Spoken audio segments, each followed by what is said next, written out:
We need to stop worrying about how it's all going to turn out so that we can experience joy. Noticing the absence of joy is a profound inflection point. In fact, adding joy back in and noticing the joy is missing is the joy point. Don't be afraid to pivot. You're not a one-trick pony. And there is a beautiful life on the other side of whatever you're experiencing. You're listening to Solving for Joy. I'm your host, Dr. Chrissy Ott, a multi-boarded integrative physician and professional certified life and career coach. This podcast is about joy, what it means, how we find it, and the creative ways people are solving for it in their own lives. I'm so glad you're here. Hello, friends. Welcome back after a brief hiatus. The Solving for Joy podcast is happy to see you and hear you again, or for you to hear us. We are basking in the glow of having just come back from the 2025 Physician Coaching Summit, and it has been a source of such deep and true joy and resonance and connection. So it is a great pleasure to bring you our guest today, who is also all about joy, resonance, and connection. I get to introduce you to my friend and local Portland pediatrician, Dr. Kirin Palmer, who is the founder of Pure Joy Pediatrics. Dr. Palmer is a board-certified pediatrician in solo practice in Tigard, Oregon, and has had more than 16 years in clinical medicine, including as a hospitalist and outpatient pediatrician, and decided to design a practice that restores the sacred physician-patient relationship, centering joy, presence, and family wellness, all of which make my heart go pitter-patter. She has been featured in articles in the Oregon Pediatric Society, like The Pure Joy of Solo Practice, where she reflects on challenges and rewards of stepping away from corporate medicine to a more connected model of care. So empowering, so wonderful. So welcome, Dr. Palmer. We're so glad to have you here. It is such a joy to be here. And it just feels like that's really what it's all about. As you talked about how we sort of got started and the practice of Pure Joy Pediatrics, I just thought, yes, I want more of that. And it all started with an intention. I had been a pediatrician for a while, very seasoned pediatrician, and worked, in the hospital system, worked in urgent care, worked for a larger group practice here in Portland, and really started this practice with an intention of restoring joy back to the pediatric encounter. And I guess it just kind of came from the experience of not, realizing that I wasn't experiencing joy every day as I took care of patients. And I thought, how can this be? I worked so hard to, go into pediatrics. It was my specialty of choice. I'm the oldest of 8 children, 2 blended families, and I'm the oldest of all of the kids. And so being around children was always something that I did, and I loved it. But I couldn't understand why it was getting to be so hard. But what I did realize is that, and this is true to this day, that even if I didn't feel like going to work, the moment I stepped into the exam room and saw my patients, I did experience joy. And I just thought, that's what we have to preserve. That's the goal. It is. Yeah. I think awareness is the first step, and noticing that there is an absence of something actually takes a bit more refined presence than noticing the presence of something. So oftentimes we'll notice the presence of fatigue, frustration, even burnout, but to notice the absence of joy is, it's a profound inflection point. In fact, adding joy back in and noticing the joy is missing is the joy point in Joy Point Solutions. So I love the way that our paths and love affair with the concept of joy have overlapped here. Yeah, and I think we were talking a little bit about this off camera is, just this last year, 2025, some people have a word of the year or, an intention for the year. And mine was more joy because I felt like I needed more joy in my life, not because things were terrible, but because I knew that I was going to have some challenges this year. And so more joy really was the North Star for the year. For you, what does it mean to you to have more joy? Like, think in terms of like how joy saturates your body and lands in you somatically. What is that like for you? Somatically, I think, I don't know if this is somatic, but I think it really fits in with this concept of like lightness of being, that hard things happen, but well, we did. We were just listening to the music Shake It Off, that they don't land for too long, that you are able to just kind of lift up whatever the emotional cargo is, whatever the physical cargo is, because sometimes it's a physical ailment. Like, I got hit with the flu in February. And that, I think, of all the illnesses I've ever had, that really knocked me off my feet for, 5 to 7 days. And so it's going forth with this lightness of being, I think, both physically as well as emotionally. And there are different strategies that I've kind of brought into my life through the help of friends and connections that have allowed me to really feel that a lot more, that lightness of being emotionally as well as physically.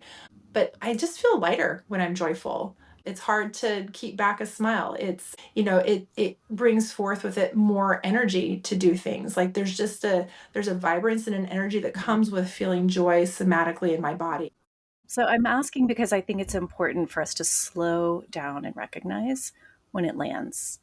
And also to recognize that it's not trivial, that it's essential, that it is an essential part of the spectrum of human emotion.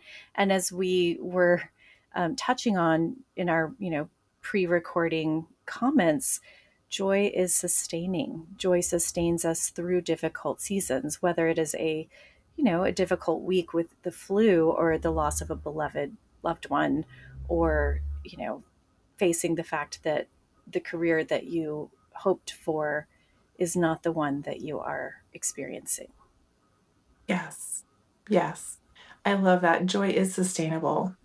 Because Sustaining. I mean, it may also be sustainable, but it is sustenance to us. yes. Yes. Yes. Yes. What would you say if you were going to finish the sentence related to your experience of joy and how joy animates your pediatric practice? We need to stop blank and start blank. We need to stop worrying about how it's all going to turn out so that we can experience joy. Mm, say Because that I again. Let's visit that again. yeah, I'm going to Deeply. get all teary-eyed. We need to stop worrying in order to really experience joy. Yeah, we need to stop worrying about how it's all going to turn out. It's Hmm. it's like what you just named is future tripping. It's the part of us that is trying to manage the future rather than savor and sink Hmm. in deeply to be saturated by the present moment, which is, a defining aspect of mindfulness presence. We actually have to be present to experience joy. Right. Yeah. So that would be it. Stop worrying Mm, about how it's all going to turn out, which I think really kind of lands me very nicely in pediatrics, because I have seen this, in so many families that I've taken care of. And I do think that, motherhood oftentimes, or parenting, sets us up for worrying about the future, because, a pregnancy, you might be worried about how that's going to end up, especially if you've had losses, or, had a hard time conceiving. A lot of couples do. Or sometimes it's a hard delivery. Or sometimes it's an early delivery that ends up, with a baby in the NICU. And so many worries come with that, right? Day to day. And it's almost as if the things that scare us, that cause us to worry, really kind of prime us to continue to worry.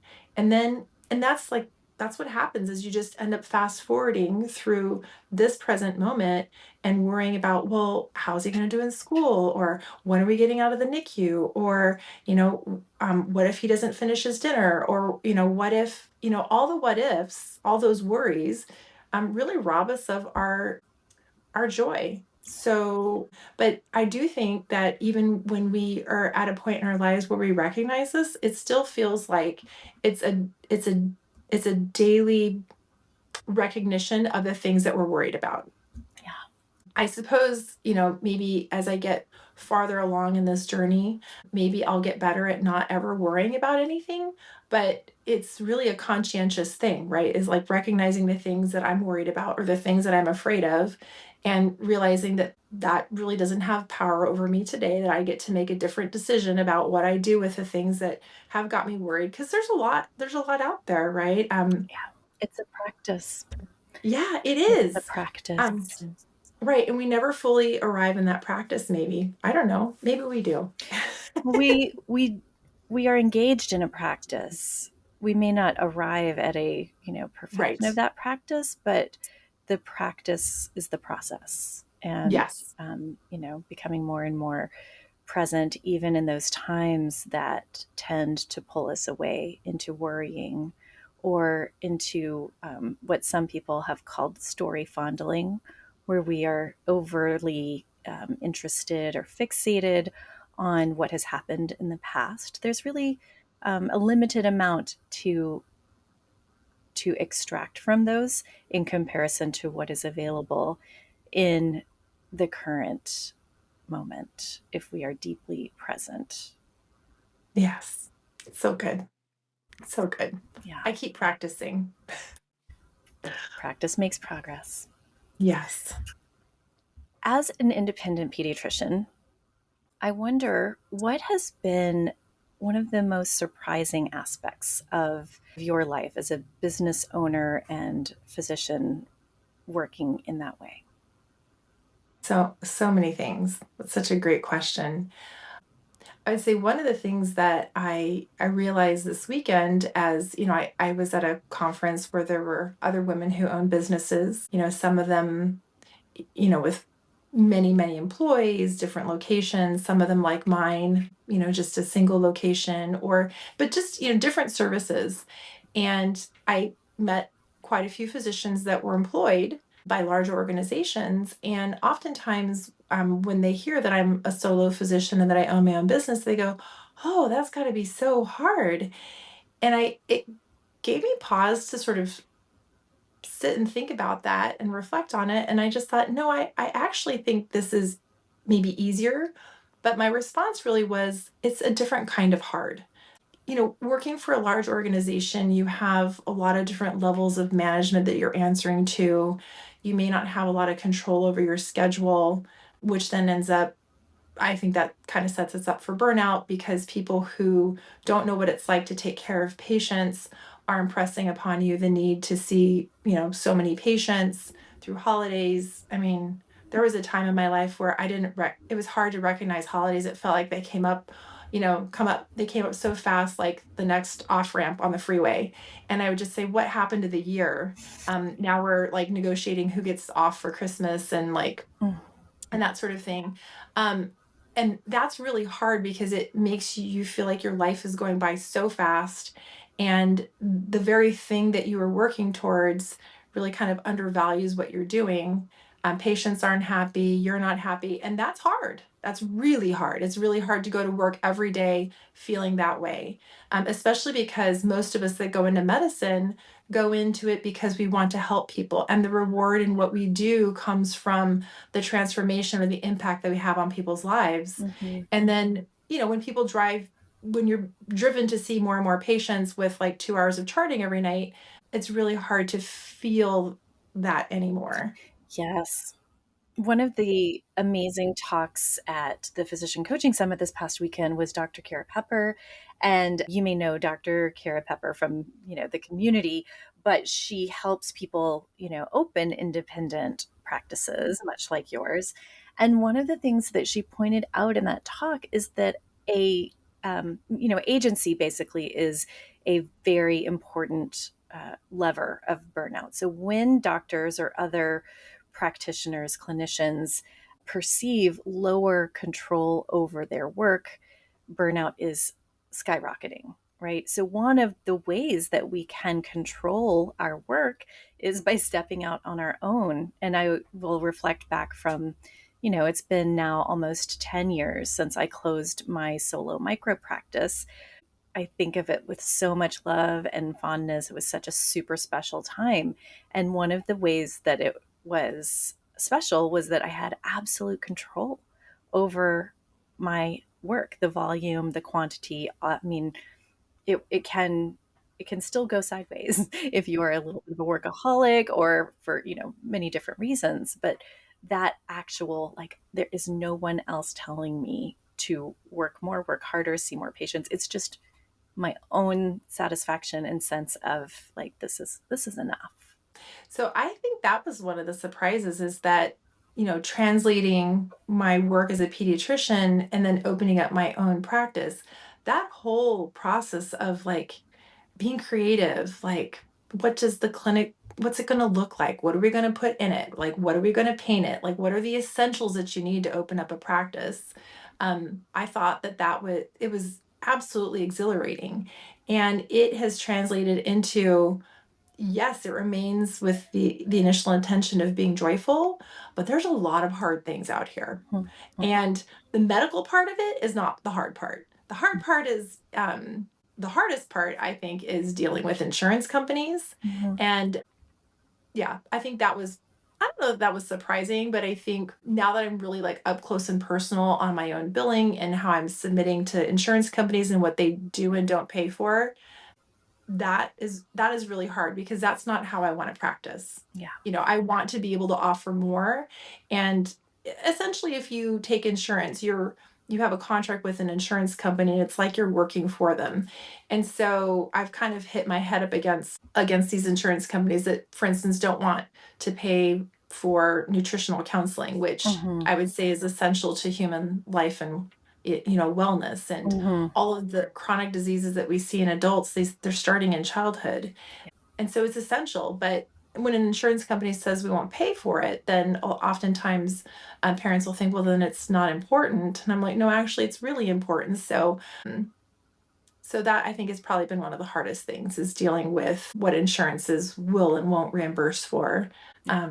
Even though in my head I know this is better medicine. So, but I don't want to change my practice model because I love the families that I take care of. That brings me joy. So it's like this balancing act of like, realizing insurance doesn't want to pay for what I think is an essential part of being a healthy human, and having families that I take care of that I've seen these children since they were babies. So I'm trying to reconcile those two things and fighting for it. Even if my patients don't see it, that is something that actually brings me joy is to Yeah. see them grow up in front of me. I think one of the biggest surprises has been when I first opened, I was actually administering vaccines on my own. So I'm actually very good at administering vaccines, and my patients are not afraid of me.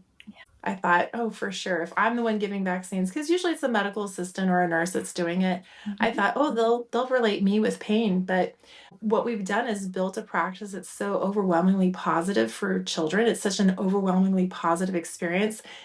The shots are kind of a little nuisance, but they forgive me and they come in happily. So Yeah, that's very much my experience too. I was solo, so I did not have an MA either, and I learned to give shots and do it well, and have the skill of amazing distraction. We had a Pustol Fix bubble bear, and so the kids always knew that when shots were coming, there would be bubbles, and they would be distracted immediately afterward by like popping the bubbles. And yes, here's an organic lollipop. Absolutely, sugar in the brain is going to help distract you and give you some other neurochemicals other than just the fear and pain ones. ooh, I might borrow those ideas. That's I lovely. The bubbles. absolutely, Ah, absolutely. I love bubbles. Me That would go too. over so well. Yeah, we actually had a couple of flu clinics where we were administering flu vaccines. In one of our rooms, we turned it into a glow in the dark room and blew up Cute. balloons that, yeah, we have black lights and glow in the dark balloons, and the kids just loved it. I have a couple of like autistic children who particularly loved it with the lights off. Mhm. So Yeah. it was, yeah, bubbles will go over really well over here. We'll have to try that. And I do have a bubble machine. Oh, Yeah, yes. I didn't have a bubble machine back in the day. That would be even fancier than the little squeezy bear that the that wand Squeaky pops up. bear. But Oh, those I like bubbles are that. high quality. They're good quality Yeah, bubbles. Pustel Fix, if yeah. you need to look those up. Crystal picks? Yeah. Pustel Fix, they're German Sometimes. bubbles. Oh, okay. Well, since this is a podcast, I'm going to listen to it again and I'll write down the name. If you could whisper one sentence to every doctor who is suffering in the system and is on the verge of burnout right now, what would it be? Don't be afraid to pivot. You're not a one-trick pony. And there is a beautiful life on the other side of whatever you're experiencing. I still love practicing medicine. I did not want to give up clinical care at all. And as a solo physician, and I've said like it's a different kind of hard, but the most rewarding pediatric medicine that I have ever practiced is out here. So it's Yes. possible. Yeah. I love that encouragement. And I saw that land with a lot of emotion. What does that bring to you? What is the feeling in your heart when that touched you like that? Oh, I think it's for the physicians that don't see another way out. Like our brothers and sisters that are trapped or feel trapped. Oh, yes. Well, and Yeah. I think I started on this path of like reconnecting with my joy as a physician and just as a human during the pandemic. I think probably like a lot of people do or did, and I think my moment of epiphany was hearing of a physician who had been sick twice with COVID and then took her own life, Dr. Lorna Breen. Like it's it was such a tragedy, and it was so hard to be a physician at the beginning of all of that. Mm, I am a single parent. I have one child, and the amount of stress of trying to figure out how to take care of him and continue seeing patients was through the roof hard, very, very hard. And when I saw that that had happened to her, I thought, that cannot be me. And it's not that I was thinking that I would take my own life, but it made me stop and think and reevaluate and say, how can things get so bad for a physician that was doing so much good in the world? Like, how did she fall through the cracks and nobody saw it? And I think since then, fast forwarding, there's, more attention now to physician burnout. mhm. And I think a lot of times, like, the pivot is, well, I'm just not going to practice anymore because this is what medicine has become. I would never blame anybody for doing that or shame them or anything. I think it's all needed. Yeah. But for those of us that decide to stay in medicine, there's definitely a better way. Yeah. And I wish that somebody been able to reach her at that point to prevent that. And I know there's a lot of coaches in that space, right? But how can things get so bad? So it sounds like that was really the pivotal moment for you, was Yeah, recognizing it can get that bad. That cannot be me. I must do something now. And is that when you, I mean, I know a little bit about your story and that it involved coaching, but share with our listeners, like, how did you find a life raft in that time? How did you yeah, enter possibility thinking? Did you have a thinking partner, a support? How did it go for you? yeah. No, that's a beautiful question. And I love how you asked it. So at that point in time, it was at the very beginning of the COVID pandemic. It would have been like maybe April of 2020. um, Things were really hard because in addition to the pandemic and all of these things that I mentioned, solo parenting and trying to figure out how to work, my dad had just been diagnosed with a terminal illness Hmm. and it had a 3-month overall survival at the beginning of the pandemic. And my father lived in Florida and I lived in Portland, Oregon. And this was at the time when to travel, one, everybody, it seemed like it was folly, and two, there was, I think, a 10 to 14-day quarantine. So if I traveled to see my dad, I wouldn't be able to work for 10 to 14 days. And I was in a practice where I was a partner. And if I don't work and don't see patients, um, I don't generate a paycheck for Hmm. myself. And so it really felt like things were very dire. So I did what a lot of people do, and I Googled and I put in empowering women physicians because that was the feeling that I was going for. And up came Sunny Smith's podcast. Mm, So my first life raft was Sunny Smith's podcast. great. And that really introduced me to this concept of coaching, because she does kind of talk about like how coaching can be really helpful. And I had really never heard of a life coach before. And so I would say that's really how I got started, was binging on Sunny Smith's podcast, Yeah. which introduced other coaches, and I started listening to them too, and just felt like it was pulling me out of it, a little bit of a tailspin, and giving me some hope and optimism that things can change and that there are people out there that can help you change. So having a coach is, I think, essential for really trying to get to where you want to go quickly. And so after that, I explored coaching with other women physicians. And to this day, I would say I have three women physician coaches. Mm. And every once in a while, I will go to a conference and listen to other like women physician coaches. So I carry a little piece of that with me too. I just came back from Tiffany Moon's summit in Dallas and got to see Sunny Smith in person, and to thank her, because last year this time she coached me, and her wisdom was solve for life. Mhm. And that's what I did this last year. And I actually went back to Dallas hoping I would see her so I could thank her for that. Because I think, when you hear a little piece of the legacy that you're leaving on this planet, it kind of fuels you to keep doing what you're doing and to Yeah. realize the impact that you have on people's lives. It's the reciprocity curve. I'm sure that it fuels you when you hear from patients and families what a difference you've made. Oh, yes. And that actually did just happen. I had a patient that's came in for a well child visit, and I like to ask my teenagers what they want to do when they grow up. And she said, I'm going to medical school and I'm going to be a pediatrician. And that just like made my heart so happy. I was like, yeah, that is why we're doing this, right? So beautiful. I know. And last year I had a 3-year-old who dressed up for Halloween as Dr. Palmer. And her parents told me this, and I was like, okay, so just like a middle-aged Hawaiian lady. And it was so cute. They sent me pictures. She was all dressed up, and of course, she went trick or treating, and people were like, "Oh, you're a doctor." She goes, "Oh no, I'm Dr. Palmer. It's not a doctor. I'm Dr. Palmer." And I just thought, "Oh my goodness! Like, even if you don't become a pediatrician, I'm so grateful and joyful that I get to have this up close view of what the impact of what I'm doing is providing for patients." That is so special. Yeah. So I'll keep doing it. I love it.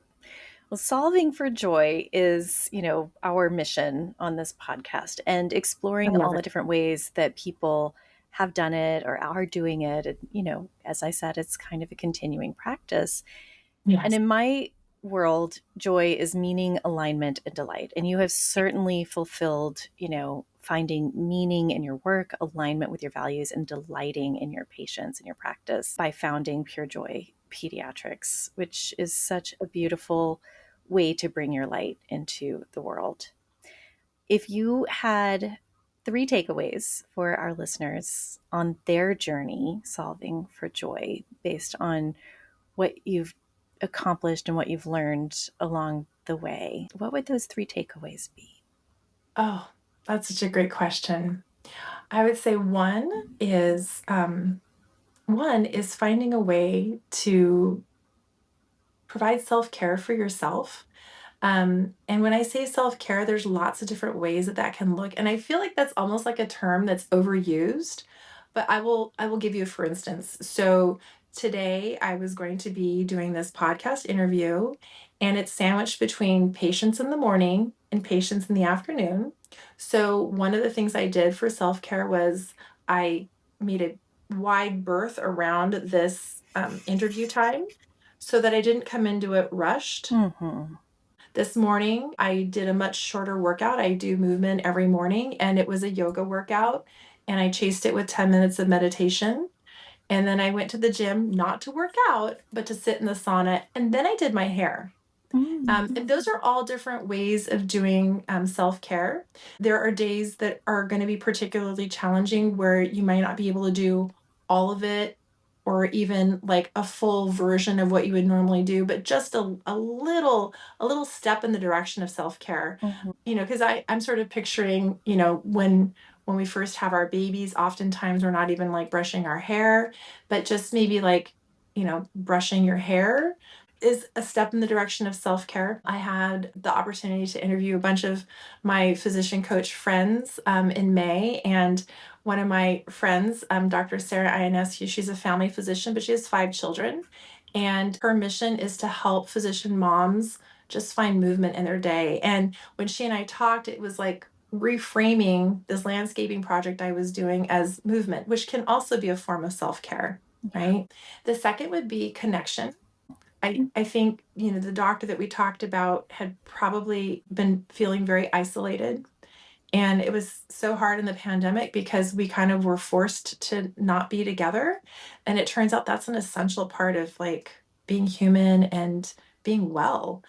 And, as we get older, sometimes it's harder to find new friends. And so I would say maybe just kind of sit back and evaluate and call up an old friend and start being more intentional in your relationships with people. And if that isn't something that you can access, maybe just even like saluting your neighbor as you walk by, right?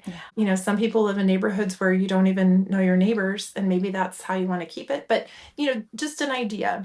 I stay connected with friends that I've met at conferences. The coaching groups that I'm in, we stay connected. So we have live offline conversations. And if I happen to be traveling, I am intentional in contacting my friends who live in that city to see if we can spend time together. And so, yeah, the power of connection, it's a very sturdy lifeboat Yeah. when you're out there.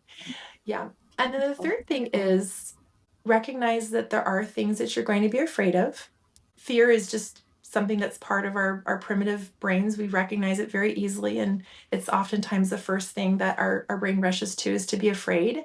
That doesn't go away, but putting it aside and just moving past it and recognizing, yes, this is something scary, but I'm moving through this anyway. So that'd be my third thing is it's going to happen. I was afraid to open my own practice. I was afraid of like, how am I going to, pay the bills and all the things. And if you just recognize and put it to the side, you're not paralyzed or immobilized by fear. Which circles right back to what you said about we need to stop worrying about how things are going to work out. Which does not mean we don't plan and have foresight and think about problem solving in advance, but that fixation and rumination is not helpful. So I'm just going to recap these 3 beautiful takeaways that you've offered, these 3 strategies for solving for joy. 1, exquisite self-care. I add the word exquisite because I think Like that it that. does bring us to that level of like, what is exquisite self-care for me? It might be a tea, but what is it for Mhm. you, dear listener? Nurture connections, old, new, all directions connections, Yes. and normalize and contextualize fear so that it does not render us stuck. Yes. That's Mm. it.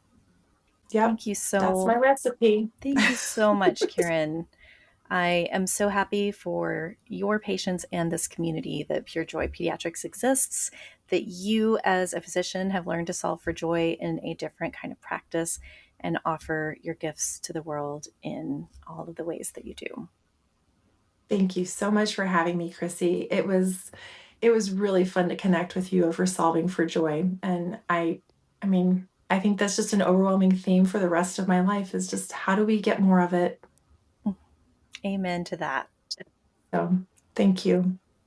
Thank you again to Dr. Kirin Palmer for this generous, heart forward conversation and for reminding us that joy isn't something we wait for at the end of the journey. It's something we return to in the present moment. Her courage to create a practice rooted in connection, intention, and agency is such a powerful example of what becomes possible when we honor what matters most. And as we're talking about honoring what matters, we're still basking in the resonance of the 2025 Physician Coaching Summit. Spending those 3 days in that space, co-hosted with my dear friends and collaborators, Dr. Sheeta Shaffi and Dr. Vanessa Calderon, was beyond even my highest hopes. Kathy Steppen kept telling me, Chrissy, the people who need to be there will be there, and she was right. The room was full of the coaches and clinicians this moment was calling in. Such generous, wise, deeply human people who lifted one another up in ways that felt joyful, sustainable, and needed. If you weren't able to join us, we are still holding space for you. Save the dates next year, November 4th through 7th, 2026, right here, just outside of Portland, in a gorgeous retreat space in the Columbia River Gorge.